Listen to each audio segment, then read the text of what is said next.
This is called the Rink, and it was built in 1884.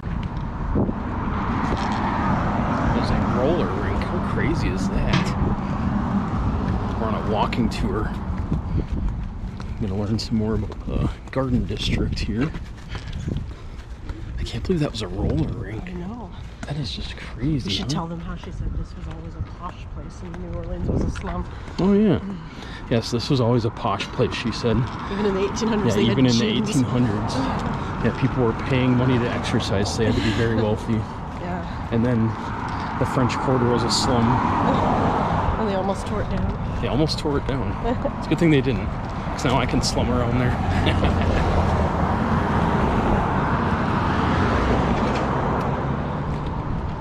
Wow, Sully Mansion.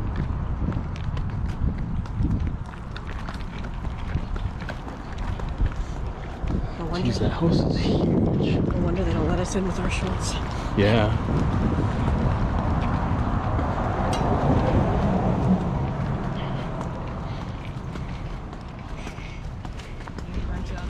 Probably more likely this was the most expensive of what you could order out of the Sears Roebuck catalog, which was sort of like the Amazon of the time, because we didn't have the cast iron store here in New Orleans. It was typically made up in places like Baltimore and Pennsylvania and then shipped down here and fitted onto that house. So beautiful cast iron work. There's actually only one other cornstalk fence like this in New Orleans in front of the famous cornstalk fence hotel on Royal Street. There it's painted with green and yellow paint, so it kind of pops out.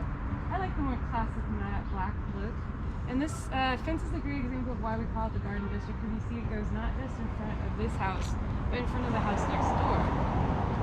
That's because originally, when this area was laid out, a lot of these original 1850s houses had an adjacent garden plot next door. The church here in the Garden District, because this was a lot of the original people who moved to this neighborhood, so cool. It's Gothic were style. more likely to be Protestants, like coming down from Pennsylvania and New York, unlike the very Catholic Creole neighborhoods downriver. So we're not going to see too much in this Gothic style, but a really cool, unique house with these terracotta ornaments up at the roof and things like this. To the left, you see another house that looks a bit like the main house. Similar kind of pointed windows and things like that, but a bit more simplistic. Any ideas what that house was for? Carriage house? Was it a carriage house? It's the original servants' quarters. So can you imagine just how many people were actually like living and working? That's kind of what that is then. Families in these houses, of course, families. We could try. When you get time. This is about 1859. This house Wow, is actually 1859. So all the houses but this one on our tour are private residences. So just be aware that these are people's homes. Except for this one. This one is a museum. So if you want to do a home tour of one of these Garden District houses, they do tours only on Mondays. I'm not sure if they will this Monday.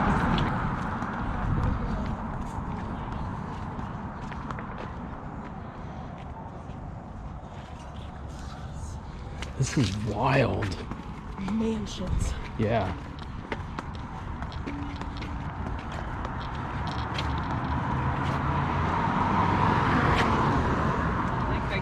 Giving a tour in your wedding dress.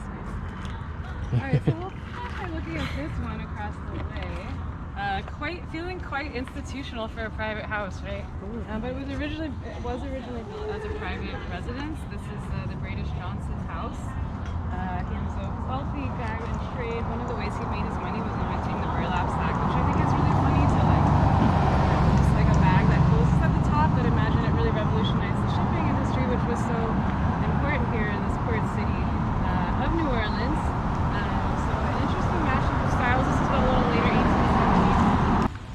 This is the oldest house in the Garden District, built in 1836. That is wild. What's gonna be next? Who knows? Got a nice view from the driveway too. That guy who walked by us must be very rich. Right? Goodness.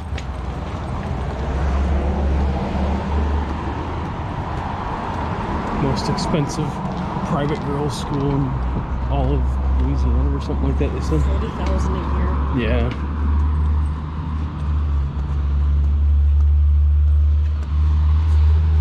The stragglers. Yeah.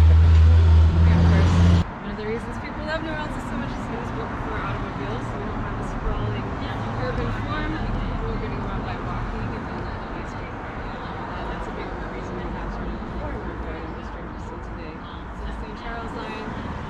exactly the most efficient public transit, but very charming. And you can take that this way to the French Quarter, this way all the way to the Carrollton neighborhood, which was once its own town. Like,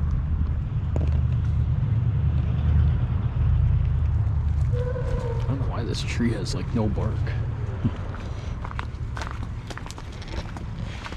Apparently that is the biggest house we're going to see on this entire tour. Very cool.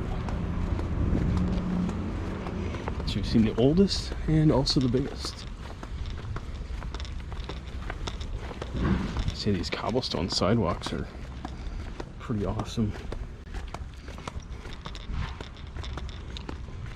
Ooh, a Fiat. Not an Abarth though. Oh, look at these flowers. Just sold for like $2 million. I know. Yeah, that was the biggest one, right? Yeah. Yeah, that biggest house. Just sold, but only for $2 million. Honey. That's so crazy. Crazy.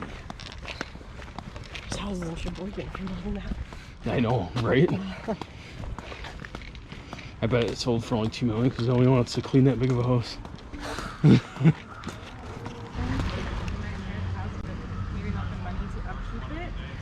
This house is originally called the Morris Israel House, recently bought by basketball player Zion Williams for his mother. Very nice mother's gift, but I don't know if she'll ever get to live here because it's been under renovation for as long as I've been a garden district tour guide, a couple of years now. There's literally full crews of people coming to my house every day for years. So I can imagine how much that might add up to, and see, it just really shows how much it takes to maintain these houses. Being a homeowner in New Orleans with their son Whitney Bell House, named Edgar Degas. We're gonna go across the street and look at this real big one over here. This is so cool. Edgar Degas.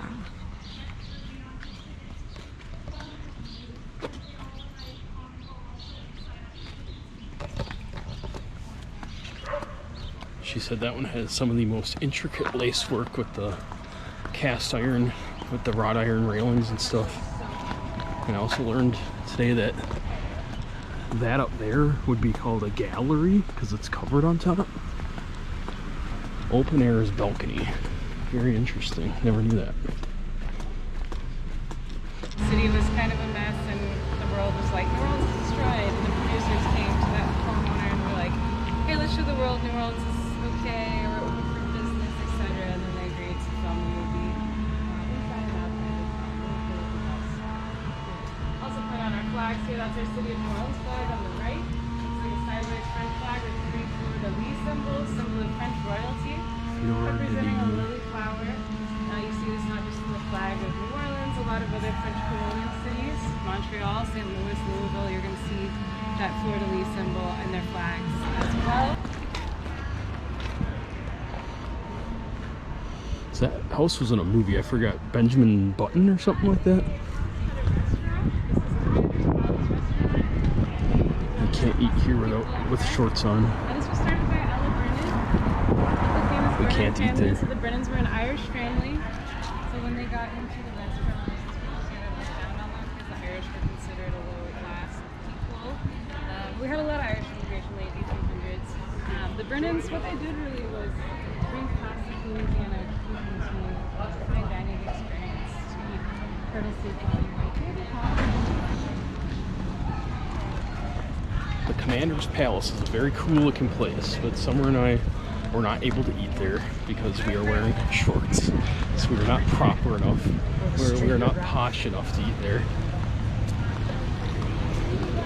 But it's funny because we did go straight down the street to that place called Les Petits Loups, and I believe it's owned by the same people. It must be because it's the exact same colors. And they also had merch in there for that place as well. And that place was actually pretty good.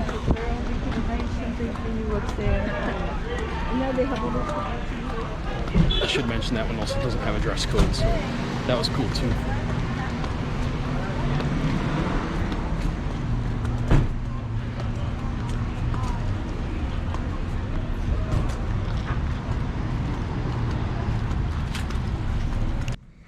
Alright, YouTube.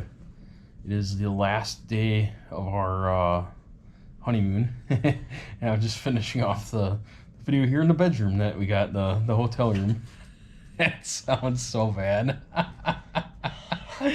This is great. That's how you can tell it's my YouTube channel.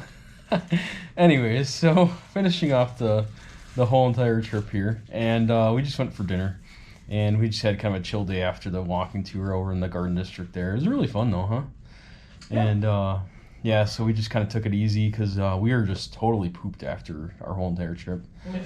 Walking, biking, basically did a triathlon today. Did swimming up in the pool on the rooftop. It was great. But we were just at dinner, and I was reading Isaiah 1 before we got our meal, and it was really interesting because we were just thinking about like our time here in New Orleans, and I love New Orleans. It's a great place, like, don't get me wrong. But I think Mardi Gras is just absolutely ridiculous, and everything about it is kind of ridiculous because it started as like I guess it'd be like a kind of like a Christian thing, you know, right? With the king cake and the baby hidden in the cake, you know, representing Jesus, and the wise men finding baby Jesus, and it's just like all becomes such a what was the word I used? It's become such a sham, yeah.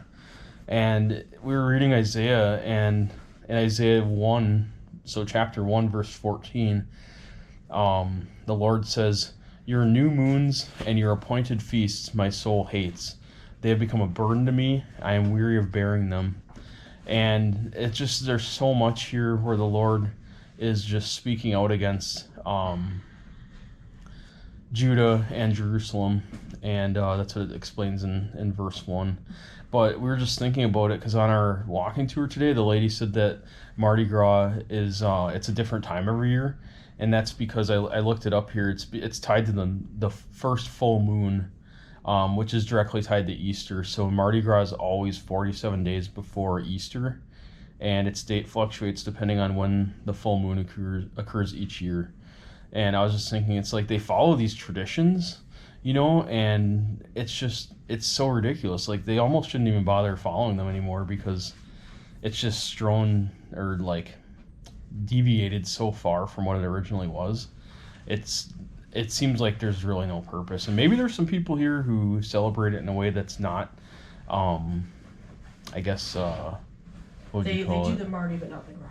Yeah, well, we came for the Mardi and missed out on all the Gras, or skipped out on all the Gras, I guess. But I don't know. Maybe there's people here that still celebrate in a way that's honoring to God, I guess is the best way to put it. But I kind of doubt it. So either way, love New Orleans, and no idea why we accidentally came here during Mardi Gras. I guess we just didn't pay attention, but that's okay. We don't know anything about it. So, and it turns out that it was super fun regardless. So at least it only infringed on one day. Yeah, true. It only infringed on basically one day. It was kind of crazy today with the parades and traffic and people and stuff, but otherwise it was fantastic. So yeah, so that's it for this trip, and we'll have to see what the next adventure holds for us, huh?